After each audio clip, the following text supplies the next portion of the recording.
누가복음 9장 18절에서부터 19절까지 말씀입니다. 누가복음 9장 18절에서부터 19절까지 말씀이에요. 오늘 두 구절 말씀만 받도록 하겠습니다. 다 같이 말씀이 있습니다. 시작. 예수께서 따로 기도하실 때 제자들이 주와 함께 있더니 물어 이르되 우리가 나를 누구라 하느냐. 대답하여 이르시되 세례 요한이라 하고 더러는 엘리야라. 더러는 옛 선지자 중에 한 사람이 살아났다 하나이다. 아멘.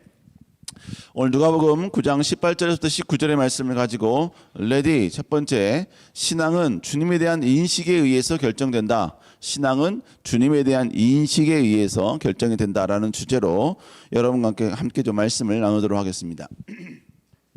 오늘 본문은 주님께서 이제 막 제자들과 함께 사역을 시작하는 어떤 초입 단계입니다. 주님과 함께 여러 가지 많은 사역을 막 진행하는 가운데 기도를 하셨습니다. 제자들과 함께 기도하는 가운데 갑자기 예수님께서 뜬금없이 제자들에게 질문을 하시는 거예요. 그 질문의 내용이 뭐냐면, 자, 누가복음 9장 18절에 있는 내용입니다. 18절 다시 한번 읽어볼까요? 시작. 예수께서 따로 기도하실 때 물어 이르되, 자, 지금 주님께서 제자들에게 묻는 거예요. 뭐라고 묻냐면, 자, 무리가 나를 누구라 하느냐. 예수님께서는 무리들과 함께 하실 때도 있었고, 수많은 예수님을 따르는 무리들과, 그리고 제자들과 무리를 이제 다른 곳에 두고 제자들과 함께 할 때가 있었고, 또 제자들과도 또 동떨어져서 예수님 홀로 기도하실 때도 있었습니다. 오늘 보면은 무리들은 저 멀리 있고 제자들과 예수님만 있는 상황에서 예수님께서 지금 제자들에게 질문하는 거예요. 뭐라고 이야기하냐면, 바로 무리들, 나를 따르는 무리들이 바로 예수님에 대해서 어떻게 생각하느냐, 누구냐, 누구라고 말을 하더냐, 이렇게 지금 질문하고 있는 것입니다. 자, 이것은 뭘 말하냐면, 예수님을 따르는 수많은 무리들이 예수님에 대해서 어떤 인식을 갖고 있느냐, 지금 이 질문을 하고 있는 것이죠. 자, 그러자 제자들이 각자가 들었던 수많은 무리들과 함께 있다 보니까 그 무리들이 이런 말을 저런 말을 막 할 거 아닙니까? 자기들이 들었던 예수님에 대한 인식, 무리들의 어떤 고백들, 그것을 지금 이야기하고 있죠. 자, 우리 19절 한번 읽어볼까요? 19절 시작. 세례 요한이라 하고 자, 수많은 무리들이 뭐라고 말하냐면 예수님에 대해서, 자, 저분은 세례 요한이다, 세례 요한. 또 어떤 사람들은 엘리야다, 엘리야. 또 어떤 사람들은 뭐라고 하냐면 옛 선지자 중에 한 사람이 지금 살아나는 거다. 지금 이렇게 그들이 예수님에 대해서 인식하고 있고 고백을 하더라는 것이죠. 자, 그런데 예수님께서는 그 다음 질문이 뭐 어떤 질문이었냐면, 그렇다면 무리들은 그렇게 대답한다면, 그러면 너희는 나를 누구라고 생각하느냐라고 질문하시죠. 자, 누가복음 9장 20절 한번 읽어볼까요? 시작.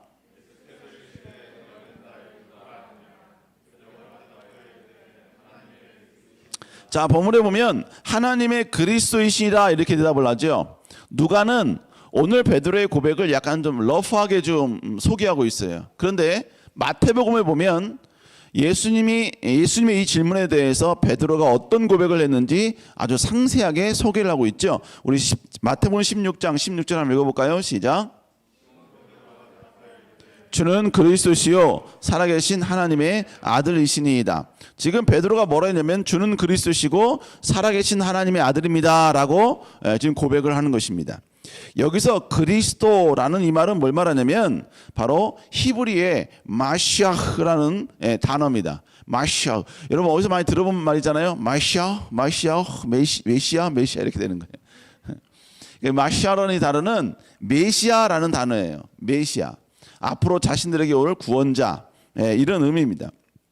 근데 이것이 헬라어로 번역이 되면서 크리스토스라는 단어로 번역이 되었고, 이것이 지금 우리가 이해하고 있는 그리스도라는 단어로 이제 다시 재번역이 된 것이죠. 그 의미는 뭐냐면 기름 부은 자라는 의미가 이 안에 있는 것입니다. 그래서 기름 부은 자는 앞으로 오실 메시아다. 그들의 인식 속에 있었다는 것이죠. 그러니까 주는 그리스도시요. 이 표현은 바로 주님은 기름 부은 자입니다. 하나님으로부터 기름 부은 자, 그 사람이 바로 메시아가 될 수 있다라는 그들의 메시아 사상이 있었거든요. 그리고 예수님은 누구시냐? 근데 이 그리스도는 바로 인간의 육신의 후손들을 통해서 이 땅에 온다. 그래서 당신은 그리스도, 즉 기름 부은 자이면서 인간이십니다 라는 의미가 여기 담겨져 있고요. 그 다음 구절에 살아계신 하나님의 아들입니다. 이 고백은 바로 당신은 바로 하나님의 아들, 즉 신이십니다 라는 고백이 이 한 고백 속에 다 담겨져 있는 것입니다. 자, 이것이 오늘 우리가 읽은 전체적인 본문의 내용입니다. 자, 그러면 오늘 본문을 통해서 우리가 알아야 될 것은 무엇인가? 첫 번째로 여러분, 예수님에 대한 각자의 다른 인식이 있다는 것이죠. 자, 오늘 본문에 보니까 제자들이 들었던 바로 무리들의 고백이 뭐였어요? 세례 요한이다, 엘리야다, 옛 선지자가 다시 살아났다. 지금 그들은 그렇게 고백했다는 것이죠. 왜 그렇죠? 여러분, 그들은 수많은 무리들은 예수님이 가는 곳곳마다 예수님이 행했던 놀라운 기적들을 다 지켜봤습니다. 하나님 예수님이 죽은 자도 살리고 병든 자도 살리고 뿐만 아니라 뭐예요? 악한 사단에 의해서 점령당한 빙의된 자들도 막 고치고 그들에게 놀라운 치유를 주시는 이 모든 장면들을 그들이 다 지켜봤다는 거예요. 자, 지켜보자. 이제 그들의 생각, 그들의 사고 속에 이제 서서히 예수님에 대한 인식이 바뀌기 시작하는 거예요. 여러분, 예수님에 대한 소문은 온 땅에 두루 퍼져버렸거든요. 그래서 수많은 무리들이 예수님이 어떤 분이신가를 보기 위해서 막 찾아들었습니다. 그러니까 예수님께 왔던 그 무리들 가운데는 초반에는요, 호기심으로 왔을 거예요. 예수님이 이런 기적을 행한다는데, 예수님이 이런 역사를 행한다는데 진짜야? 그런 일이 일어나나? 진짜 그런 현상들이 나타날까? 여러분, 그런 호기심 가운데 지금 찾아온 거예요. 그런데 와서 봤는데 진짜로 병든 자를 막 치유하는 거예요.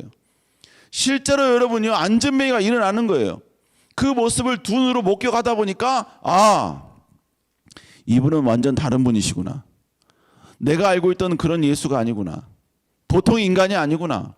그들의 인식이 조금씩 이제 전환이 되기 시작한다는 것이죠. 그래서 여러분, 그들이 점점점 발전되어서 결국 그들의 마음과 고백 속으로 다다를 수 있는 영역, 예수님의 인식에 대해서 다다를 수 있는 영역이 어디였었느냐? 바로 오늘 본문에 이야기했던 세례 요한, 엘리야, 다른 선지자들이라는 수준으로 올라오게 되는 것입니다. 여러분, 여기서 세례 요한, 엘리야, 다른 선지자라는 말이 뭘 말하는 겁니까? 이 모든 사람들은 하나님이 선택한 사람들이죠. 뿐만 아니라 놀라운 기적과 능력을 행할 수 있었던 사람들이었습니다. 그러니까 지금 수많은 무리들은 예수님을 어떤 레벨로 인정하느냐? 바로 우리 보통 사람들과는 다른 하나님께 인정받고 하나님이 사용하시는 어떤 그러한 레벨, 그 선지자 레벨로 지금 예수님을 인식하고 있다는 것이죠. 지금 여기서 이야기하는 건 뭘 말하느냐? 중요한 것은 똑같이 주님을 보고 있고 똑같이 주님을 경험하고 있고 똑같이 주님을 통해서 일어나는 많은 역사들, 간증들, 그리고 모든 치유들 보고 있음에도 불구하고 사람들마다 예수님에 대한 인식이 바로 다 다르게 나타난다는 것입니다. 또 중요한 건 뭘 말하냐면 예수님에 대해서 확실한 인식이 아직 무리들 가운데는 없다라는 것이죠.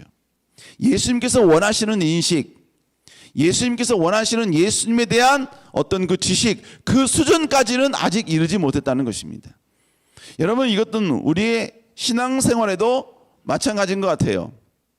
우리 모두는 다 예수를 믿습니다. 그리고 교회를 나와요.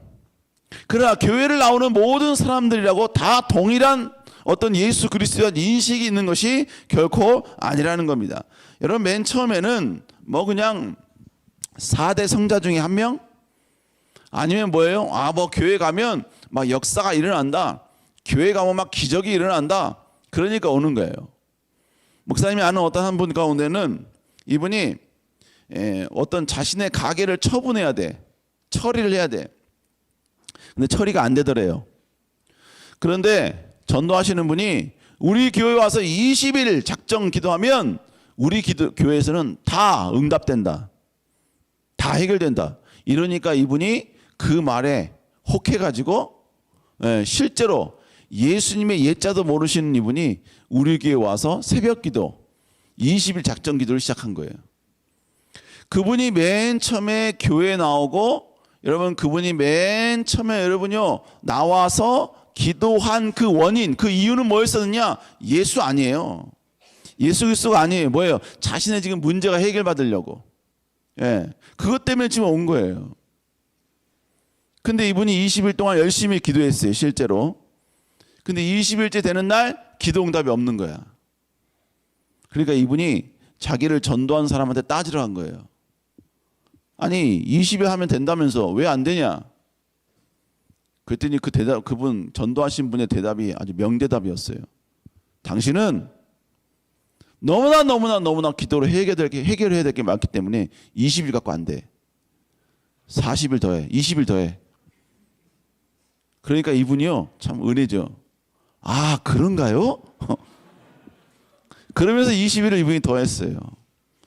근데 그 나머지 추가로 20일 하는 가운데 여러분 팔리게 된 거예요. 이분은 맨 처음에 예수 그리스도를 어떻게 받아들이고 어떻게 여러분요 영접을 하고 어떻게 알게 인식을 했냐? 아 예수님은 처음에 누군지 몰랐는데 나와서 기도하니까 뭐가 역사가 일어나네. 그러니까 이제 뭐예요? 한 단계 예수님에 대한 인식이 조금 더 업그레이드가 되는 거죠. 그냥 뭐 4대 성자 중에 한 명인 줄 알았더니 역사 속에 예수인 줄 알았더니 그게 아니네. 뭔가 예수 그리스도가 뭔가 있는 분이네. 여러분 그런 믿음이 생기기 시작한다는 것입니다. 그런데 그러면서 이제 뭐예요? 서서히 예수 그리스도를 경험해요. 예수 그리스도를 체험하기 시작합니다. 내가 예수님께 옛날에 뭔가를 달라 뭔가를 요구하고 뭔가를 간절히 소망해서 그걸 얻으면 예수님은 진짜 나의 편 나의 좋은 편 나를 사랑하시는 분 그렇게 인식을 했는데 이제 믿음이 점점 성장하다 보니까 이제 굳이 기도응답이 나에게 아직은 없어.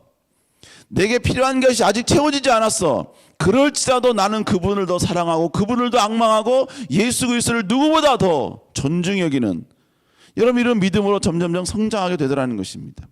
동일하게 교회를 다니고 있지만 사람들의 무리 가운데에는 이렇게 예수님에 대한 인식이 서로 다른 채로 예수님을 따르고 있다는 것이죠. 자, 사람마다 다 다르다는 것입니다. 두 번째 뭐냐? 주님에 대한 자기 인식이 있어야 된다는 거예요. 주님에 대한 자기의 인식이 있어야 된다. 자, 무슨 얘기냐? 예수님은 수많은 인파들이 예수님에 대해서 어떻게 생각하느냐라고 질문하셨죠. 그러니까 이러했습니다 라고 대답을 하자 그 다음은 바로 예수님께서는 더 직접적인 질문을 합니다. 예수님을 따르고 있고 주님을 여러분 지금 함께하고 있는 제자들에게 질문하고 있는 거예요. 그 질문 내용이 뭐죠? 자 20절 한번 읽어볼까요? 20절 시작. 자 본문에 보니까 예수님이 직접적으로 물어보죠. 너희는 나를 누구라 하느냐? 너희들 생각에 나는 누구라고 생각하느냐? 이 질문이죠. 이 말이 뭡니까? 무리가 뭐라고 말하든 그건 상관없다 이거예요. 그러면 도대체 너는 예수님에 대해서 어떻게 이야기하고 있고 어떻게 고백하고 있고 예수님에 대해서 어떻게 인식하고 있냐 이것입니다.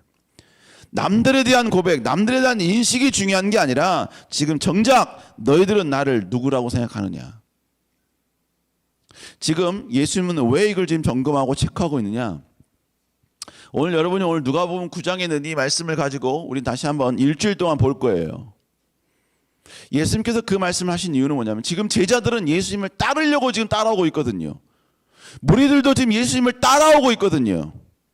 그 따라오는 그들에게 제일 먼저 주님께서 점검한 건 뭐냐? 너희들이 나에 대해서 어떻게 인식하고 있느냐는 거였어요. 어떻게 인식하고 있느냐. 너희들 수많은 기적과 능력을 보았는데 그러면 기적과 능력을 행하시는 분으로만 알고 있느냐? 아니면 진정으로 우리가 경배하고 송축해야 될 분으로 알고 있느냐? 우리를 위해서 필요를 채워주시는 분, 예수님은 내가 뭔가 부족할 때 그 부족함을 채워주시는 그 단계, 그 수준, 그 신으로만 존재하고 있는, 그렇게 인식하고 있느냐? 아니면 정말로 내 전생애를 통해서 하나님을 예배하고 경배해야 될 분, 그런 분으로 너는 인식하고 있느냐? 여러분 이것을 주님이 이야기하고 있는 거예요. 여러분 우리가 예수님에 대해서 어떻게 인식하고 있느냐에 따라서 결국은 그 인식에 따라 우리의 신앙의 방법과 신앙의 태도와 신앙의 모습이 완전히 달라지게 됩니다. 여러분 주님을 신으로 인정을 해요. 인정하니까 기도하는 거 아닙니까? 신으로 인정하니까 예수님께 우리의 필요를 채워달라고 여러분 하나님께 간절히 간구하는 거 아닙니까? 그런데 거기까지예요. 예수님은 신이니까 내가 필요한 거 채워주십시오. 공급해 주십시오. 예수님에 대한 인식을 그 수준까지 나의 필요를 채워주시는 분, 나를 만족해만 해주시는 분, 나의 모든 부족함을 그냥 마음껏 들이부어야만 주셔야 되는 분, 여러분 그렇게만 인식을 하고 있다는 것이죠. 여러분 이렇게 인식하고 있으면요, 기도응답이 되지 않으면 성경에서 말씀하신 예수님에 대한 속성에 대해서 우리를 보호하시고 우리를 지키시고 우리가 영원히 구하시는 이런 하나님에 대해서, 이런 진실에 대해서 여러분 부정하려고 그래요. 기도 응답도 안 해주시는 예수님은 선하신 분이 아니라고 생각하는 거예요. 내가 필요한 것을 공급해 주지 않으니까 예수님은 내 인생을 보호해 주시는 분이 아니신 분, 예수님은 내 인생 가운데 전혀 개입하지 아니하시는 분, 여러분 그렇게 인식하는 거죠. 그렇게 여러분 고백하는 것이죠. 그러니까 어떻게 되는 거예요? 기도응답이었고 내 생활 가운데 신앙생활하면서 조금도 여러분이 평탄한 길이 보장받지 않으면 믿음이 흔들려 버리는 것이죠. 그렇게 열심히 하나님께 나와 충성하고 열심히 하나님께 부르짖었음에도 불구하고 여러분이 자신의 믿음이 흔들려 버리는 거죠. 여러분 이거 뭐예요? 예수님은 신으로 인정하되 그냥 내 필요를 채워주시는 분으로만 인식하고 있기 때문에 그런 것이죠. 여러분 비전은 중요하죠. 그러나 여러분 비전도 예수 그리스도보다 절대로 앞서서는 안 된다는 것이죠. 우리가 비전을 이루고 싶어. 왜? 여러분 비전 뒤에는 항상 뭐가 따르냐면 내 풍요와 내 만족과 내 여유가 항상 따르거든요. 그러니까 여러분요, 그 비전을 통해서 얻어지는 그 떡고물, 풍족, 만족, 여유, 이것을 얻기 위해서 하나님 나라 영광을 위해서 이 비전을 내가 이루겠습니까? 이 비전을 내가 성취하겠습니다. 여러분 그 기도가 틀린 건 아니지만 우선순위가 어딨냐 이거예요. 여러분 우리의 우선순위는 오직 예수 그리스도에게 있어야 돼요. 예수 그리스도의 영광을 위하여 그 비전이 필요한 것이고, 그 비전을 이루는 데 있어서 여러분 여러 가지 많은 공급이 필요한 것이지, 그 공급이 예수님보다 우선이 되어서 여러분이 그 우선된 것, 내가 필요한 것을 얻기 위해서 비전이라는 것으로 포장해서는 안 된다는 거예요. 여러분 그러나 여러분 두 번째로 예수 그리스도가 진짜 내 구주야. 예수 그리스도가 진짜 내 주인이야. 예수 그리스도가 내 전생애를 통해 내가 영광 돌려야 되고, 하나님이 내게 주신 모든 달란트를 통해서 하나님을 송축해야 될 분, 여러분 이런 분으로 알고 있으면요, 이 사람은 내가 예수님을 위해서 어떤 희생을 치를 것인가를 고민합니다. 예수님을 위해서 내가 가진 달란트, 내가 가진 능력을 어떻게 영광을 돌릴 것인가, 이걸 고민하기 시작하는 거예요.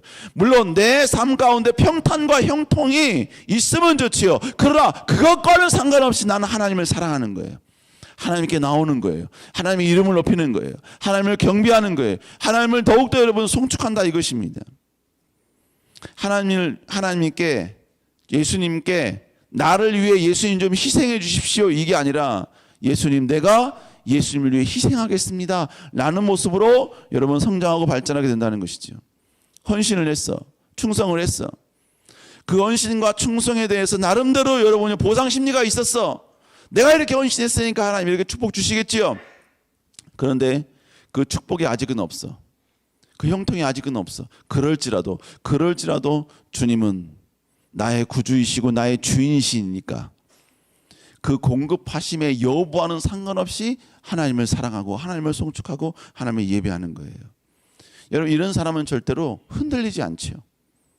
이런 사람은 여러분이 주님 오시는 그날까지, 아니 자신의 인생, 자신의 삶, 자신의 목숨이 다하는 그 순간까지 여러분 절대로 변치 않죠.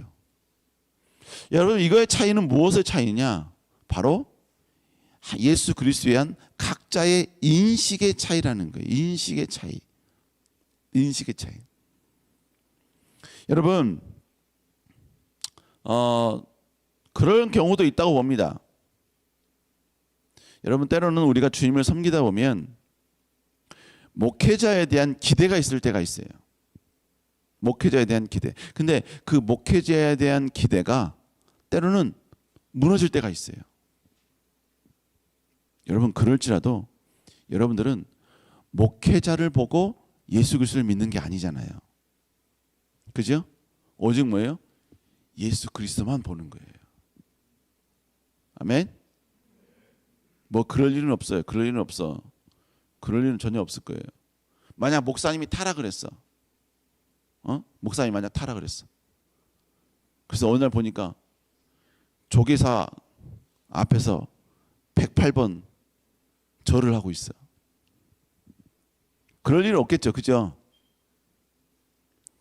여러분, 목사님이 그렇게 여러분요 107번째야 막 이러면서 한 번만 더 108번째야 하면서 막 즐거워하고 있을지라도 여러분들은 그것 때문에 여러분의 신앙이 주님에 대한 인식이 변해서는 안 돼요.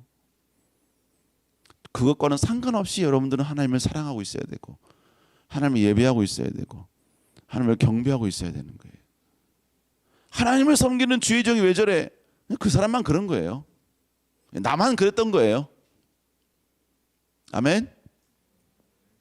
여러분, 진정으로 내가 예수 그리스도를 섬기고 있고 예수님을 존중하고 있고 예수 그리스도를 진정한 내 필요를 채워주시는 분이 아니라 내가 예배하고 경배해야 될 분, 내가 송축해야 될 분, 내가 높여야 될 분, 내가 전해야 될 분, 내가 알려야 될 분, 내 모든 것들을 통해서 드러내야 할 분.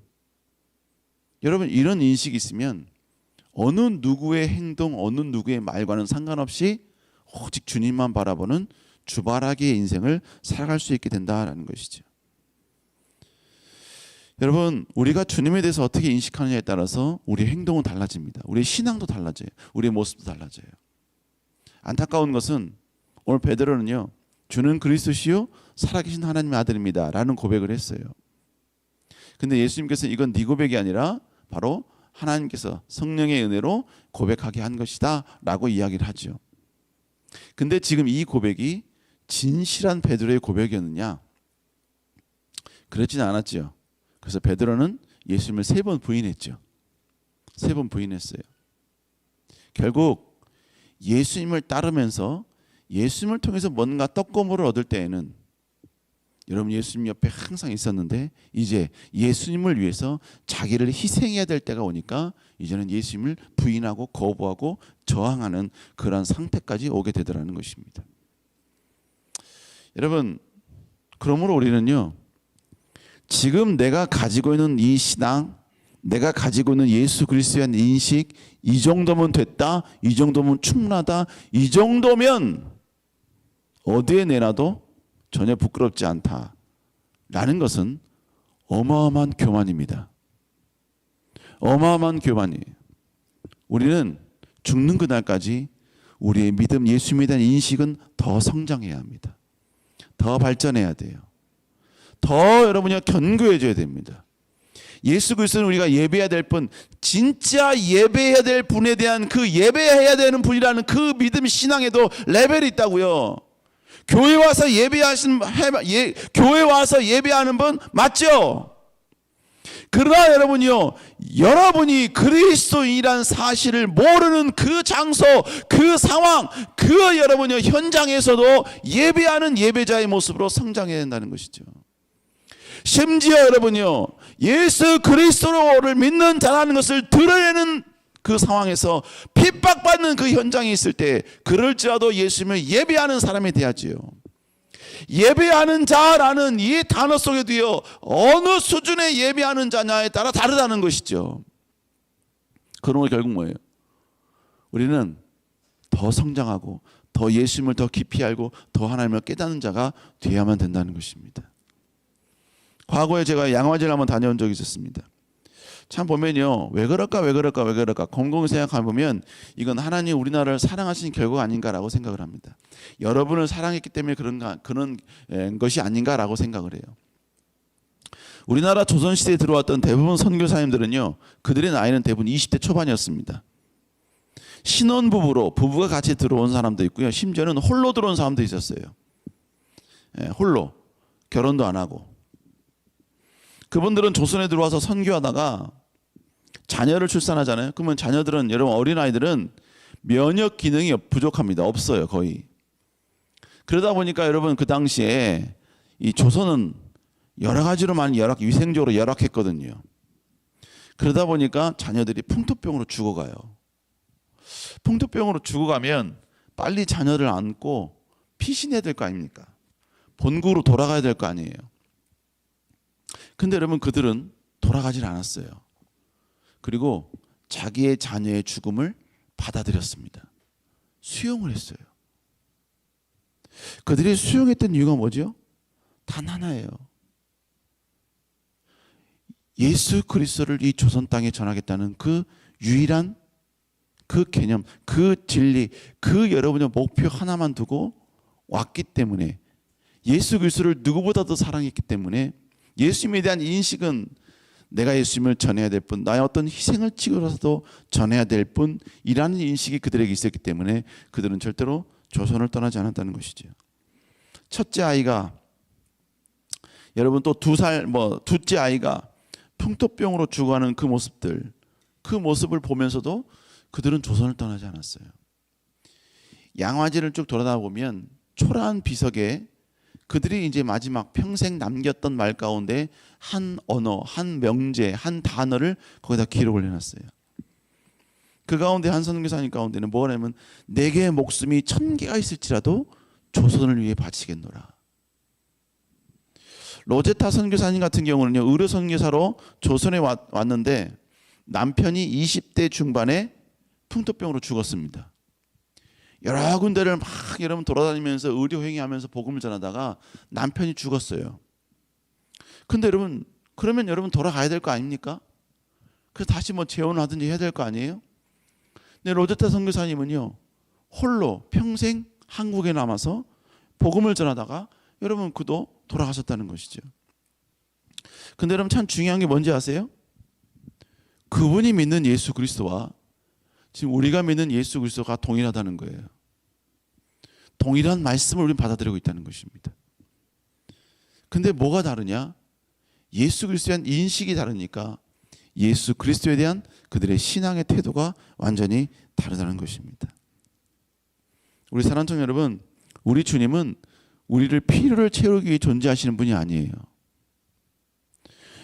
우리가 중심이고 예수님은 중심된 나를 위해서, 중심된 나의 모든 필요를 채우시고 내가 원한을 공급해 주셔야 되는, 그러려고 신이 되신 분이 아니에요. 신이신 분이 아니에요. 오히려 반대로 우리는 예수 그리스도를 높이고 예수 그리스도를 경배해야 돼요. 여러분, 그런 분이 바로 우리 예수 그리스도이십니다. 내가 예수님을 경배하기 위해서 내 희생이 필요하다면 그 희생도 아낌없이 드려야 될 분이에요. 그 정도로 가치 있고 아니, 그것보다 더 위대하신 분이십니다. 여러분, 그러므로 우리 주님은 하나님의 아들이시고 모든 인간이 무릎 꿇어 경배해야 되고 우리의 모든 걸 다 드려 예배하고 경배하고 송축하고 전해야 될 분이 바로 우리가 믿는 예수 그리스도라는 것이죠. 이걸 실천하는 게 뭐예요? 이걸 진짜 고백하는 그 현장이 뭐예요? 그게 바로 업나이트 캠프 현장이죠. 업나이트 캠프 4박 5일은요, 다른 거 생각하지 않아요. 하나님께 뭔가를 구하기도 합니다만, 그러나 그 구하는 게 목적이 아니라 예수 그리스도의 영광이 목적이에요. 4박 5일간은 오직 예수 그리스도만 증거합니다. 4박 5일간은 오직 예수 그리스도가 기뻐하는 일만 합니다. 4박 5일은 오직 예수 그리스도를 위하여, 예수 그리스도의 영광을 위하여 핍박을 받는 훈련을 합니다. 예수 그리스도의 영광과 그 위대함을 송축하기 위하여 치러야 될 모든 대가를 치르는 훈련을 바로 이 4박 5일간 합니다. 4박 5일간은 글쎄요, 오락하는 사람이 있을지 모르겠습니다만 하긴 하겠죠. 그러나 여러분, 4박 5일은 오직 예수 그리스도, 우리의 오직 목적 대신 예수 그리스도만 찬양하고 예수 그리스도만 높이고 예수 그리스도가 기뻐하는 일을 4박 5일에만 집중합니다. 그러니까 이 기간을 갔다 온 청년들은 바로 예수 그리스도에 대한 인식이 업그레이드가 되는 것이죠. 다시 바뀌어지게 되는 것이죠. 우리 4박 5일 업나이트 캠프 하나님께 놀라운 기적과 역사로 임재하실 줄로 믿습니다. 믿습니다. 네, 혹시 여러분요 업나이트 캠프 못 가는 청년들이 있다면 여러분 기도해 주세요. 기도해 주세요. 청년이 회복될 수 있도록. 그리고 갈 수 있는 조그마한 가능성이 있다면 그 조그마한 가능성으로 갈등하지 마시고 가는 편을 선택하시기 바랍니다. 가서 주님의 기쁨이 되보세요. 여러분이 천국 가면 여러분 2023년 가운데 4박 5일간 하나님께 헌신했던 그 시간이 얼마나 가치 있고 얼마나 의미 있고 얼마나 귀중한 시간이었다는 것을 발견하게 될 것입니다. 발견하게 될 거예요. 그리고 4박 5일 업나이트 캠프를 만드신 하나님을 송축할 것이고 그걸 만든 저도 여러분이 대단했네 저 사람 우리 사역자분들 대단했네 천국에서 밝혀질 거예요. 저는 그날만 기대하고 있습니다. 그날만.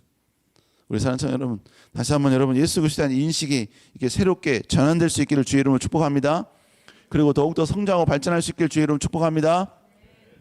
우리 잠깐 기도할까요?